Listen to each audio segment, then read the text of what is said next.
Mesdames et messieurs, Dominique vient de terminer son discours en nous disant qu'il n'y a pas de chemin, on doit le faire. Et c'est un autre grand homme, Mahatma Gandhi, qui nous a dit, devant l'impossible et devant les attaques, nous devrions nous battre ou trahir. Donc, le mouvement paysan sénégalais et africain est né sur la révolte pour résister. Résister à tout ce qu'il vient de dire. Parce que, comme vous le savez, nous avons tous notre interprétation du terroir. Mais il est très important chez nous, Africains, Noirs, colonisés, parce que les colonisateurs, quand ils sont venus ici, ils ont dit qu'ils ont trouvé des corps sans âme. Donc ils n'ont pas trouvé de culture, ils n'ont rien trouvé qui identifie l'homme. Et la résistance à l'école française ou anglaise, c'était pour démontrer que si vous pensez que nous n'avons pas d'âme, nous allons vous démontrer que nous l'avons. Et aujourd'hui, si nous continuons de parler nos langues, si nous continuons de nous rappeler d'où nous venons et ce que nous sommes, c'est parce que tout simplement, nous sommes pas chez nous pour montrer que nous existons. Et il faudrait que nous comprenions que le terroir doit éviter de se faire dominer par le principe économique de sa capacité de fournir vraiment de l'argent. C'est la menace. Oui, mais c'est bien tout ce que vous dites, mais est-ce qu'on commence donc à nous amener sur la piste qui a créé les multinationales? Investir, gagner plus d'argent, toujours plus d'argent. Au début, avec beaucoup d'employés, aujourd'hui, moins d'employés. Un investissement n'est pas neutre. Et donc, je crois que le débat qu'il y a aujourd'hui, c'est les menaces sur les terroirs. Les gens reconnaissent les terroirs, mais ils veulent que les terroirs soient des lieux de production de richesse qui mettent uniquement les critères de combien d'argent vous pouvez créer, combien de tonnes de céréales vous pouvez mettre sur le marché et comment vous pouviez vendre vos produits à New York, en France, etc. Cette menace, nous devrions la peser. Le terroir, comme il l'a dit, c'est un lieu de vie. Et ce lieu de vie, c'est aussi un marché. Et donc, nous devrions d'abord savoir que notre première obligation, c'est de produire pour ces lieux de vie. Et ces lieux de vie qui ont leurs propres produits et qui ont leur propre culture. Alors, il y a plus de 10 000 ans que les hommes ont commencé à domestiquer les semences. C'est la naissance de l'agriculture selon les scientifiques. Et des animaux qui sont devenus des animaux domestiques. Et c'est l'ensemble de ces semences qui ont été domestiquées, qui ont été à la base des productions qui nous ont permis de créer nos valeurs culturelles, nos valeurs alimentaires. Et tout le monde sait ici que nous sommes ce que nous mangeons.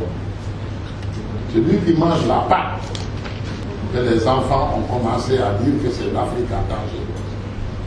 Parce que tout simplement, il est plus facile d'avoir du spaghetti et des pizzas au marché de Dakar que du mil transformé.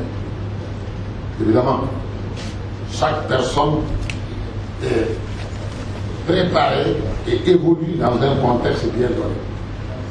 Alors donc, je pense que la problématique dont nous parlons aujourd'hui et que nous devrions comprendre, c'est que nous devons continuer de résister. Parce que de plus en plus, les faits qui sont têtus nous donnent raison.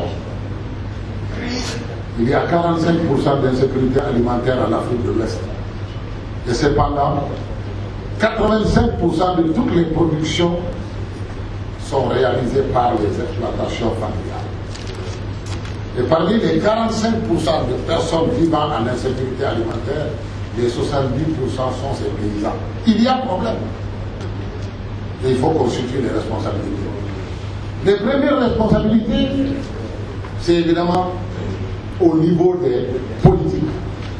Parce que l'alimentation est une affaire politique depuis les pharaons, avant d'être commerciale, avant d'être économique, c'est d'abord politique. Cette politique qui mesure l'importance de la paix sociale dépendant d'une bonne alimentation. Cette politique qui mesure les crises incontrôlées de la faim. Et c'est pourquoi l'alimentation est d'abord un problème politique qui mobilise les autorités politiques et qui ne peut pas se régler uniquement par des aides alimentaires ponctuelles ou bien par des projets, même si c'est des milliers. Ça ne peut se réaliser que dans un partenariat, comme aujourd'hui la FAO et d'autres organisations nous disent, les trois textes. Partenariat public-privé. Je pense que tout le monde reconnaît ici que le premier secteur privé de l'agriculture, de l'élevage et de la pêche en Afrique de l'Ouest, ce sont les paysans. Il y a un économiste qui m'a dit qu'il y a trois principes pour se reconnaître dans le privé.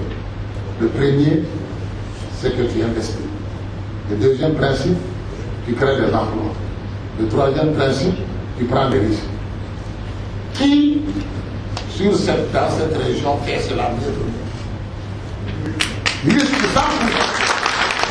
Nous avons 100% de risque. Parce que quand nous perdons, nous recommençons. 100%. Aucun capitaliste ne va perdre deux fois. Il prend ses valeurs de ça. C'est la réalité. Parce que nous ne sommes pas seulement des gratteurs de sol, nous sommes des êtres humains qui vivons avec des valeurs sur des terres pour lesquelles nous sommes prêts à donner notre vie. C'est la différence avec le fond. C'est la différence avec celui qui a l'argent. Celui qui a l'argent, s'il investit, il investit pour augmenter son capital. C'est humain. On ne le compare pas. Mais on a mal au cœur quand on nous compare à ces gens. Le deuxième élément qu'on a dit, créer les emplois. 66% des emplois dans la région de la CEDEAO, c'est nous. 66% des emplois. Aucun des États de la CEDEAO n'a reconnu les travailleurs agricoles. Parce qu'ils n'ont pas signé la convention 141 du BIT. Nous sommes des chômeurs devant la loi, mais ce n'est pas grave. Nous produisons, nous vivons et nous existons. On n'a pas besoin de le reconnaître, on est là.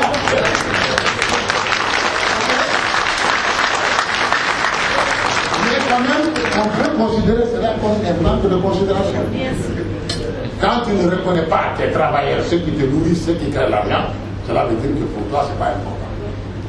Le secteur privé, pour les amener dans nos pays, on leur accorde 10 ans, ils ne payent pas de taxes et d'impôts pour les inciter à développer. 10 ans. On leur permet de rapatrier tous les bénéfices. Mais avec tout cela, ils ne viennent pas. Et on sait pourquoi ils ne viennent pas. Ils ne viennent pas parce qu'ils ne peuvent pas gagner 100 fois plus que ceux qui sont investis. Donc, continuons avec ceux qui sont là. C'est au moins ça qui est bon. Améliorons les conditions pour qu'ils puissent être ce que les Européens ont fait. J'ai un grand respect pour un homme. Il s'appelle Charles de Gaulle. Il a fait une loi d'orientation en France dont le premier article, c'est l'équité. Il dit, je ne veux pas voir dans ce pays deux types de citoyens. Ça, c'est important. Il n'a pas commencé par dire produire, il a dit je veux que tous les citoyens français soient vus de la même manière. Ça, c'est une reconnaissance. Et la deuxième reconnaissance, c'est que dans le monde entier, il n'y a pas une agriculture qui marche sans appui financier, technique de l'État. Parce que nous créons la richesse. Ce sont les paysans sénégalais, avec l'arachide, les paysans ivoiriens avec le cacao au coton, les paysans burkinabés béninois avec le coton qui ont construit ces nouveaux États dont on est exclu aujourd'hui. C'est l'argent des paysans qui ont construit les États parce qu'il n'y avait que ça. Est-ce que cela est possible? C'est un problème de chez nous qui dit que le singe ne peut pas travailler pour le babouin. Parce que le babouin peut monter plein de singes et plus courageux, le babouin n'est pas les autres. Donc voilà un peu le débat. Alors donc je ne veux pas aller très loin. Je voudrais dire deux choses. Nous avons aujourd'hui, nous sommes dans un processus de résistance. Résistance pour pouvoir continuer de survivre chez nous. Et nous devrions être conscients qu'on ne nous donnera jamais un moment de répit. Parce que tout simplement, c'est le monde qui tourne comme ça. C'est le conflit d'intérêts. Et le gouvernement, aucun gouvernement n'est contre ces paysans. Il n'y en a pas dans le monde. Quoi qu'il puisse faire, il n'y a pas de gouvernement qui est contre ces paysans. Mais le jeu des intérêts peut faire infléchir les décisions. Alors donc, nous voudrions dire que les terroirs ne sont pas uniquement des lieux où les gens parlent de leur passé. C'est aussi des lieux où on crée la richesse. Mais nous voulons continuer de créer la richesse. Et celui qui veut continuer de gagner de l'argent avec son âme doit éviter de le surcharger pour qu'il meure. C'est ça la différence avec le capitalisme. Le capitalisme, il est dans le court terme. Maximum de profit dans le minimum de temps. Les paysans disent nous voulons être éternels en améliorant nos conditions de vie. Aujourd'hui, on nous reproche que nous avons des petites parcelles. Pourquoi? Parce que tout simplement, il n'y a pas de moyens pour nous permettre. Chaque famille sénégalaise peut produire sur 50 hectares. Comme il y a 1 500 000 familles multipliées par 50 hectares, il n'y a pas de terre pour quelqu'un d'autre. Mais c'est un choix. Voilà le débat. Nous demandons au gouvernement d'apporter les ressources pour que ceux qui ont 1,5 hectare et 3, que ceux qui ont 3 et 5, ceux qui ont 5 et 10, c'est pas compliqué. Que nous pouvons signer un contrat, nous sommes capables de le faire parce que les Français l'ont fait, les Allemands l'ont fait. Dans l'Union européenne, il n'y a pas quelqu'un qui a 10 000 hectares. Il n'y en a pas. Il n'y a même pas 1000 hectares. Ils sont tous avec 200, 300, 400. Ils produisent, ils font la surproduction, ils exportent. Pourquoi nous ne sommes pas capables de le faire? On est capable. Mais cela a été fait avec des politiques agricoles nationales et la PAC, la politique agricole commune. Même s'il y a beaucoup de devoirs, je suis d'accord, mais c'est une volonté. Donc, nous disons tout simplement que ce que nous sommes en train de faire, nous y croyons, c'est 40 ans. Aujourd'hui, au Sénégal, dans la région du fleuve, c'est des licenciés qui sont dans les champs de riz, des bacheliers. Parce que tout simplement, ils ont compris que l'enjeu c'était là-bas. Nous voudrions donc vous remercier d'être venus. Nous remercions surtout l'UNESCO qui a accepté de nous accompagner pour donner une définition de terroir. Un terroir est un espace géographique qui est délimité, défini à partir d'une communauté humaine. Je m'arrête là parce que ça suffit. Donc c'est une communauté humaine. Et non le nombre de tonnes de cacao qu'on produit. C'est pas ça qui est marqué là-bas. C'est des hommes et des femmes avec des valeurs culturelles qui est l'essentiel. Donc nous voudrions tout simplement profiter de la présence des autorités pour les remercier. Vous pouvez ne pas venir. Il est venu parce qu'il doit. Il y a un moment, c'est le directeur de cabinet qui venait pour les réunions du CNCR. C'est pas grave. Mais aujourd'hui, on a 2 ministres. C'est là que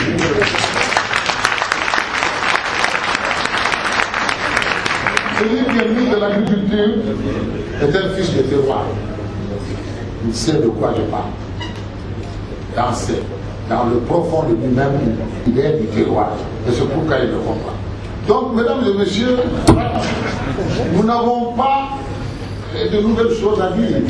Nous voulons seulement renforcer. Mais si on a pu se retrouver ici, c'est parce que le repas a demandé. À Dominique qui accepte. Donc nous remercions le président du repas parce qu'il pouvait poser des problèmes. Il a dit non. Vous avez demandé, on est d'accord. Nous remercions tout le monde. Et ce que moi je voudrais vous confier, c'est que nous sommes menacés. Nous le serons toujours. Alors donc, nous ne devrions pas dormir en pensant que même les champs que nous occupons, nous pouvons les perdre. Parce que l'argent, beaucoup de champs ont été vendus par nous-mêmes, dans beaucoup de pays. Donc ce n'est pas seulement le gouvernement qui menace avec les titres, ce sont les paysans même devant l'argent. Parce que le capitalisme est prêt à payer.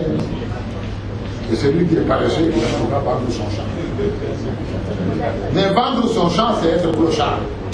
Quand il y a un milieu là, c'est de tourner autour des villages et surtout d'aller raconter des histoires. Donc je voudrais tout simplement, mesdames et messieurs, vous inviter à plus de vigilance, vous inviter à savoir qu'il n'y a pas d'alternative à ce que nous proposons. Le développement de l'Afrique ne se fera pas sur les 10 000, 20 000 hectares. Le développement de l'Afrique se réalisera avec l'exploitation familiale, agro-silvopastorale, multifonctionnelle, appuyée par des bonnes politiques publiques pour que nous puissions répondre aux défis du futur de demain.